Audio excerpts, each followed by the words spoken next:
안녕하세요. 오늘 여러분과 함께 나눌 말씀은 루카복음에 나오는 예수님의 비유인데요.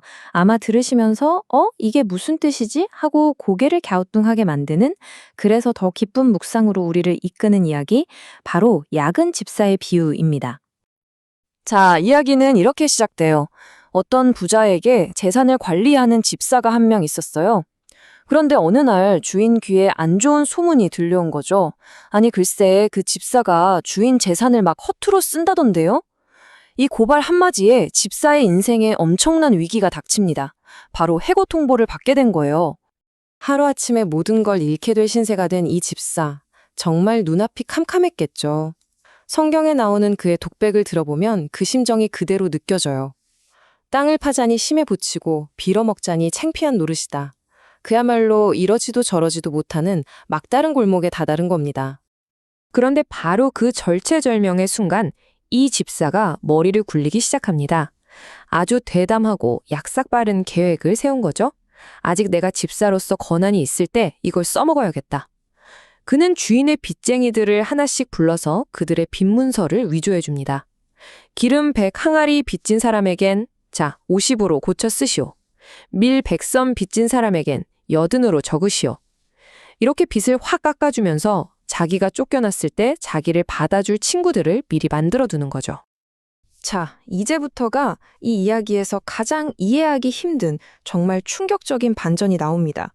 집사가 한 이 모든 부정한 짓을 주인이 알게 됐거든요. 그럼 당연히 화를 내고 벌을 줘야 맞잖아요. 그런데 뜻밖에도 그를 칭찬하는 겁니다. 아니, 이게 대체 어떻게 된 일일까요? 바로 이 부분이 이 비유의 핵심이자 우리가 풀어야 할 가장 큰 수수께끼입니다. 자기 재산을 거덜낸 직원을 어떻게 칭찬할 수가 있죠? 우리의 상식으로는 도저히 납득하기 어려운 장면이에요. 이 어려운 문제를 풀려면요, 주인이 과연 무엇을 칭찬했는지를 정확하게 봐야 합니다. 주인은 집사의 부정직함이나 사기를 칭찬한 게 절대 아니에요. 그가 감탄한 건 바로 이것입니다. 와, 저 친구 봐라. 저렇게 막다른 골목에 몰린 상황에서 주저앉지 않고 자기가 가진 모든 수단을 동원해서 어떻게든 자기 살 길을 찾아내는구나. 저 지혜, 저 영리함. 바로 그 위기 대처 능력에 혀를 내두른 거죠. 예수님께서는 왜 이렇게까지 파격적인 이야기를 하셨을까요? 바로 이 이야기를 통해 당신을 따르는 우리, 빛의 자녀들에게 아주 중요한 가르침을 주시기 위해서였습니다.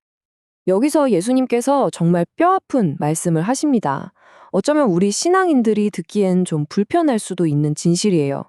세상 일에 몰두하는 사람들은 자기 이익과 미래를 위해서 저렇게나 치열하고 전략적으로 또 지혜롭게 움직이는데, 정작 영원한 생명을 추구한다고 말하는 우리 빛의 자녀들은 그들만큼 영리하게 행동하지 못한다는 안타까운 지적입니다.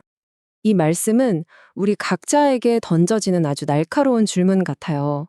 한번 보세요. 세상 사람들은 이 땅에서의 이익과 안정을 위해서라면 정말 수단과 방법을 가리지 않고 머리를 쓰잖아요. 그런데 우리는 어떻습니까? 하느님과 영원한 구원이라는 그 엄청난 목표를 앞에 두고 과연 저 작은 집사만큼의 절박함과 지혜를 발휘하고 있는지 우리 자신을 돌아보게 됩니다. 이 비유는 여기서 한 걸음 더 나아가서요, 소유에 대한 우리의 생각 자체를 완전히 뒤집어 놓습니다. 지금 내가 가진 것들, 이게 정말로 내 걸까? 하는 근본적인 질문을 던지게 만들죠.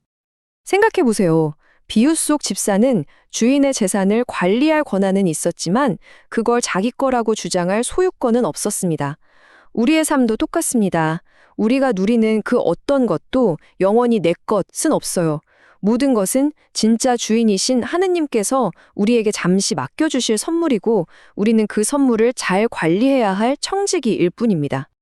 우리가 받은 생명과 매일 주어지는 시간, 우리의 건강과 저마다 다른 재능, 또 우리가 노력해서 얻은 재물, 그리고 사랑하는 가족과 우리 신앙 공동체까지, 이 모든 것이 하느님께서 우리를 믿고 맡겨주신 소중한 선물이라는 거예요.